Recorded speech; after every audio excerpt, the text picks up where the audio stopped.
Everyone, welcome to the show. So Dominion Voting System scored a huge win in their defamation lawsuit against Fox. As you guys likely know, Dominion and Fox have been trying to get the judge to issue a summary judgment in their favor, each of them. That would mean that the judge, after looking at all of the evidence, believes that there's no reason to go to trial. Right. So each side has been arguing that the facts are so strong in their favor that the judge should just rule against going to trial, should rule against the other side, not even bother with the trial, just give them the win. Well, Dominion has just scored a pretty big summary judgment on every one except for one final issue. It's the most important issue, but they scored wins in every other way. So here's what went down. The judge ruled definitively that Fox failed to provide evidence to prove that Dominion voting systems rigged the 2020 election.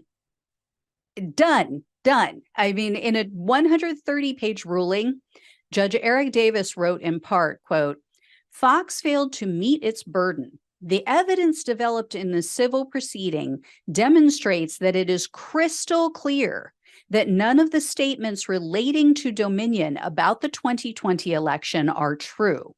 Therefore, the court will grant summary judgment in favor of Dominion on the element of falsity. And the judge capitalized and bolded the word crystal when he wrote crystal clear. The judge also ruled in favor of Dominion regarding the fact that Fox did, in fact, publish false statements against the company.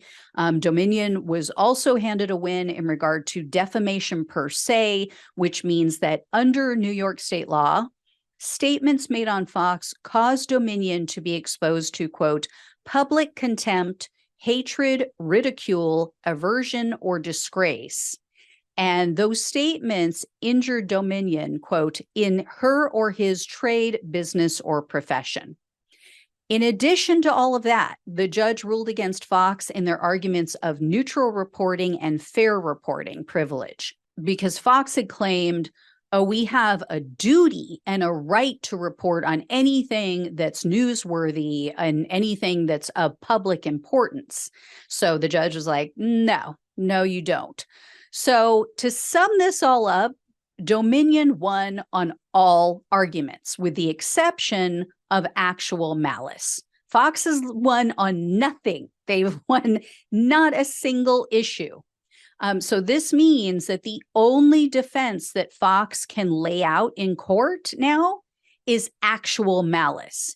And the judge maintains that he can't determine whether or not Fox acted with actual malice. So the jury is going to need to review all of the evidence, and then they will make the determination.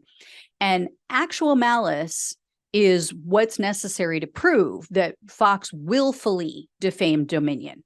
Dominion will have to, in court, prove that Fox knew that what they were telling the audience was a lie, but they did it anyway. It's already been determined that they lied. It just needs to be determined, what was their state of mind. So if they can prove that one final charge in the trial coming up this month, Dominion will win on every single allegation. And then the jury just needs to decide how much to award in actual damages, punitive damages, because remember, the 1.6 that they're asking for, that's actual damages. That's what they're saying. They've been damaged in their business, that they're going to lose $1.6 billion in revenue.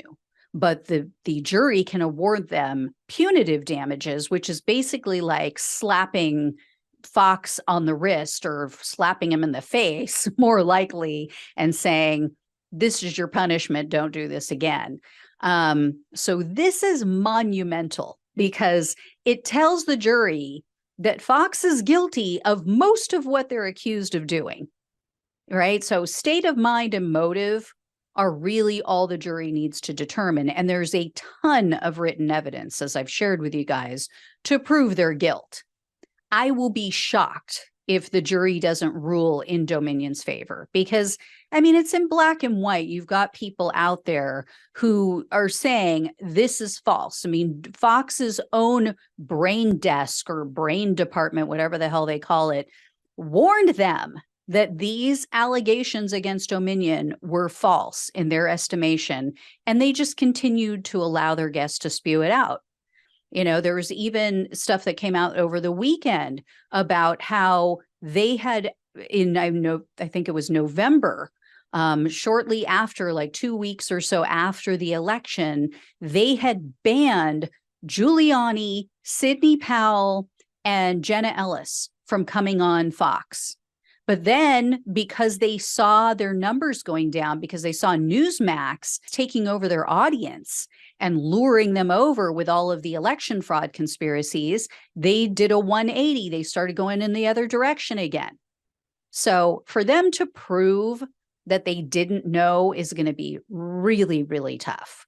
But either way, though, this ruling should wake up their audience. It should tell them, if they're even aware of this, that they're being lied to. They're being treated like fools. Fox has no respect for their audience. Based on the abundance of evidence, we know that for a fact at this point. They're money to them. They don't see them as human beings. They see them as dollar signs. And that is all they care about. To damn with the truth, to hell with the country, to hell with democracy, to hell with police officers being beaten and tasered and sprayed with chemicals. They don't care. They don't care. It's all, as they said, it's all about the green. So anyway, guys, when I hear more, I will let you know. I will absolutely be covering the trial as it happens. Thank you so much for watching and listening. Please like, share, and subscribe.